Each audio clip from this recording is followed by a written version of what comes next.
Napanood na po natin yung third word ni Jesus nung sa cross. Bago ang lahat po, tayo po muna yun. Samahan niyo po ako muna namin.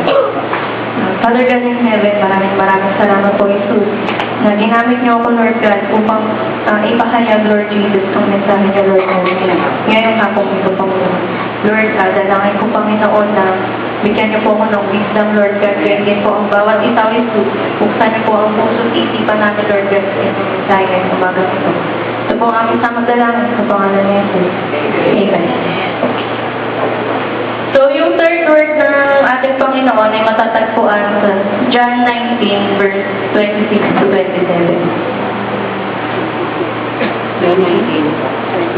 Sabi doon, when Jesus saw his mother there, and the disciple whom he loved standing nearby, he said to her, "Woman, here is your son." And to the disciple, "Here is your mother." From that time on, the disciple took her into his home. Meron three things dito na inireveal sa akin si God. Una is, Jesus offers compassionate care to his followers. Yung unang teaching dito is idudugtong ko doon sa first word ng ating Panginoon. So, sabi dito, ang sabi ng Panginoon, di ba? "Dear woman, here is your son. And John, here is your mother."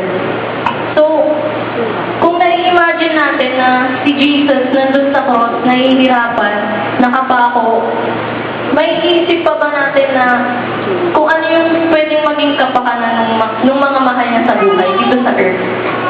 So, parang kung ilalagay natin yung sarili natin sa katayuan ng ating Panginoon, tapos may iwan tayong mga mahal sa buhay dito, ano na lang yung sasabihin natin? May isip pa ba natin yung ikakabuti nila? Or mas iintindihin natin yung kalagayan natin ng time na yun? But Jesus, although his pain and needs are also very well overwhelming, still looks beyond himself and sees the pain and the needs of others. He sees a mother who is about to lose her oldest son. He wants to make sure that she is taken care of and looked after. John was her closest male relative that was there, but probably because his brothers were not believers, and Jesus wanted to entrust her to a believer, Jesus entrusted her to John. Sino ba si John? Diba ang sinasabi si John daw is the disciple whom Jesus loved. Kaya niya in-entrust dun yung kanyang earthly mother kasi alam niya na si John kayang protektahan yung kanyang mother. In-entrust niya rin yun kay John dahil si John, alam niya na may takot siyang sa Diyos. Alam niya yung kung paano aarugain yung kanyang magulang. Kaya si Mary, walang takot na hindi tumanggi doon sa request ni Jesus kasi alam niya na ikakabuti yun ng kanyang kalagayan.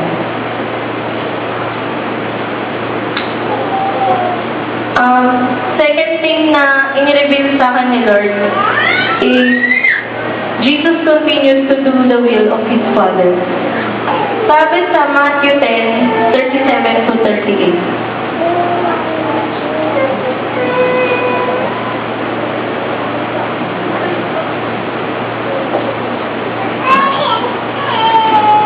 Sabi dito, anyone who loves his father or mother more than me is not worthy of me. Anyone who loves his son or daughter more than me is not worthy of me. And anyone who does not take his cross and follow me is not worthy of me. Dito sa verse na to, sinasabi ng Panginoon na huwag nating mahalin yung mga magulang natin, na huwag nating mahalin yung mga kapatid natin. Ang sinasabi lang dito is, we have to love God more than anything. Na kahit mahal mo yan sa buhay, na kahit magulang mo yan, still dapat si Lord ang priority natin na mahalin.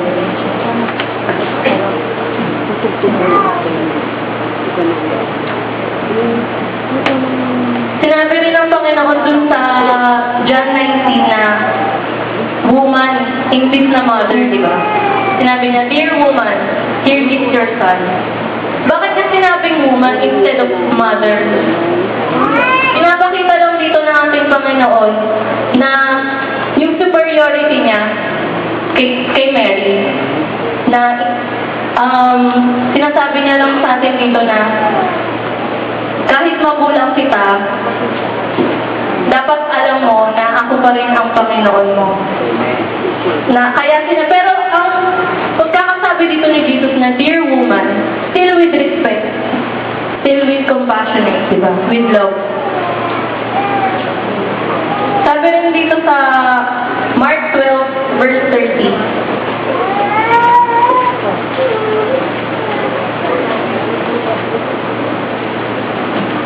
Sabi, love the Lord your God with all your heart and with all your soul and with all your mind and with all your strength. Ito yung pinaka greatest will na ginawa ni Lord, na ginawa ni Jesus Christ dun sa krus ng Kalbaryo. Still ginawa niya yung will ng kanyang ama para sa kanya, na ipinadala siya dito para tubusin tayong lahat, tubusin lahat ng ating kasalanan. He was showing love to both parents and to all whom he loved, to all for whom he was dying. There is an important lesson for us in this, to those in ministry and to all of us, for we are called to serve God.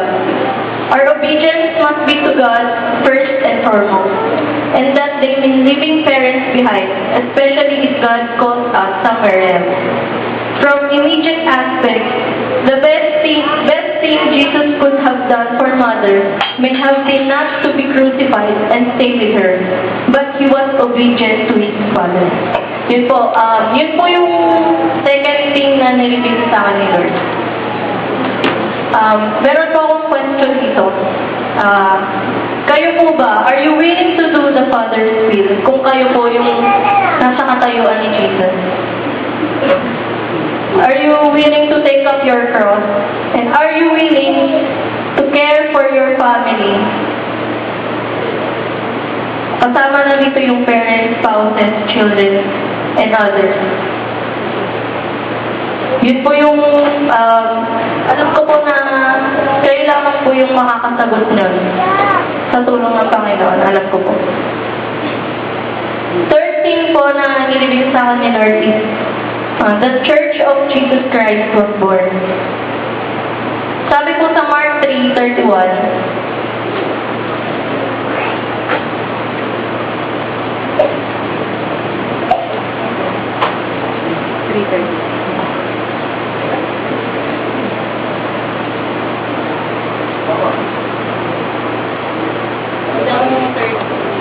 31?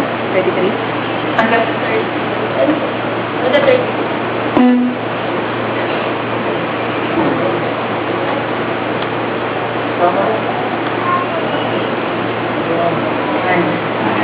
Then Jesus' mother and brothers arrived, standing outside.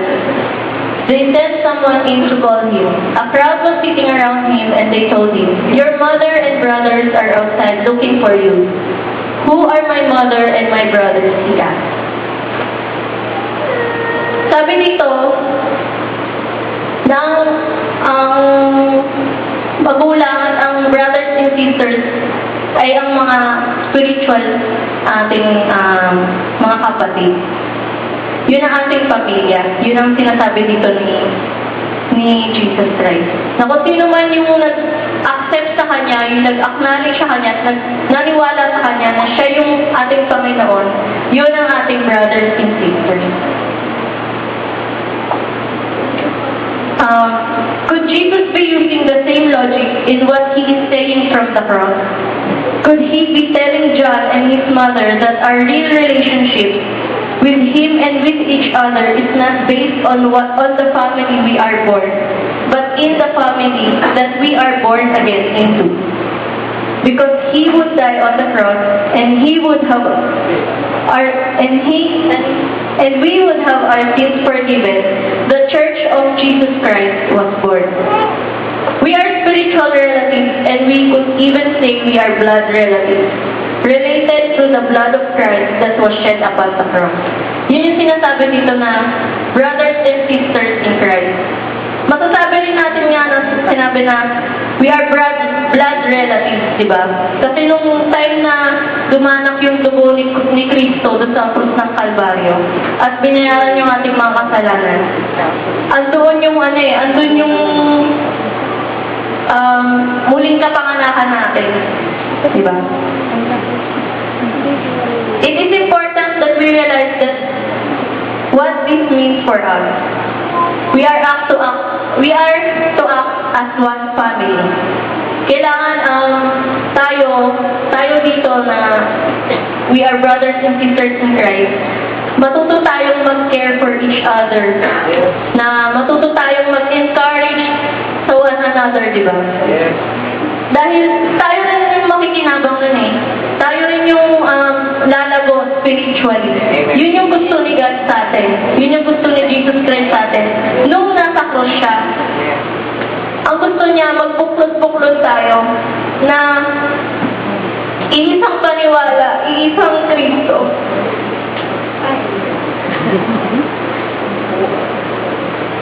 Yun yung mensahe niya sa atin na we are to love each other. Dahil, nung sinabi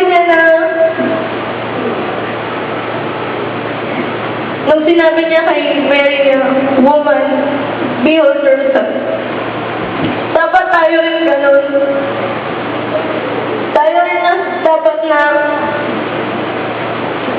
alagaan natin ang isa't isa. Dahil alam natin na doon mapiplis si God, di ba?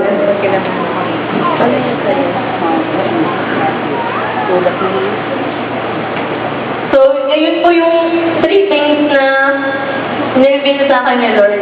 Ang application ko lang po dito is, remember 3 things that Christ taught us just before He died as He hung on the cross. Remember the needs of others even as we ourselves suffer. Obey God but love and care for the needs of our family.